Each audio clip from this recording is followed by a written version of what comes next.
As we close out this chapter, we have the opportunity to explore some different types of application problems to kind of give us an idea what are the problems in the world, the circumstances, events, situations around us that we can either solve or better understand with our improving understanding of trigonometry. And to kind of begin with, we're going to kind of hammer out and explore some right triangle trigonometry, or some properties of right triangles to begin with. So to begin with, let's look at this example that I have here. I have a right triangle designated by the 90 degrees. I have one angle that's known and one side that is known.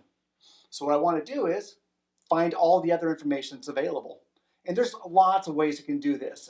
Your way may be different than mine, but let me just kind of show you some tips of how I would start to do this. And I go, again, you can do it a different way.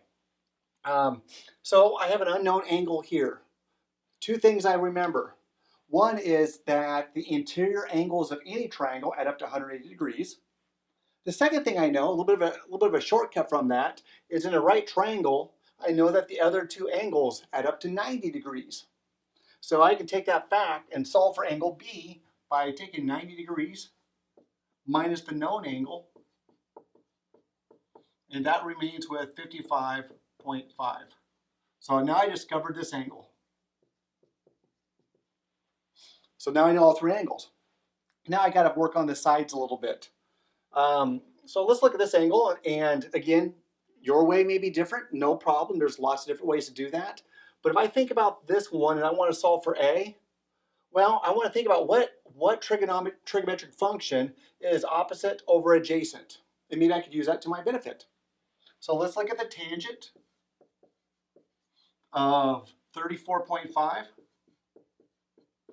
Equals A, which is my opposite over my adjacent.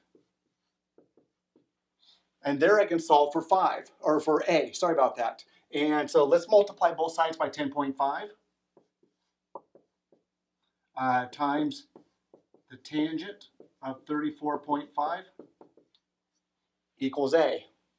And to do that, I'm going to pull out my calculator because I don't know the tangent of 34.5 to begin with. The other thing I'm going to do is I'm going to check my mode and make sure that since this problem was in degrees, I want to make sure that my mode is also in degrees rather than the radians. All right, check. That's good. Clear. And so let's go 10.5 times the tangent of 34.5. Let's clear that because I'm not sure I typed it in right. 10.5 times the tangent of 34.5. There, I typed it in correctly. Enters, and I get, 7.216. So let's round that off to 7.22. So this side now is 7.22. And now we can solve for C. Now the way we could do that is I can use Pythagoras' theorem if I want. B squared, or this side squared plus that side squared equals that side squared. But those are ugly numbers. I don't want to do that. So let's look at the cosine of 34.5. Cosine of 34.5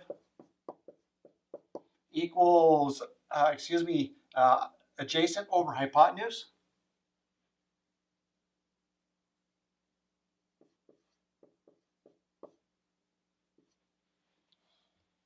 And to solve that for C, C equals 10.5 all over to cosine of 34.5.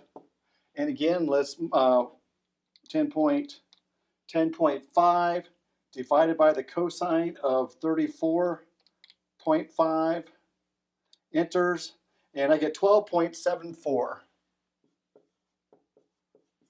And so side C is 12.74. So that's just a use of how we can use some cosines or sines and tangents and whatnot to solve some of the other unknowns within a right triangle.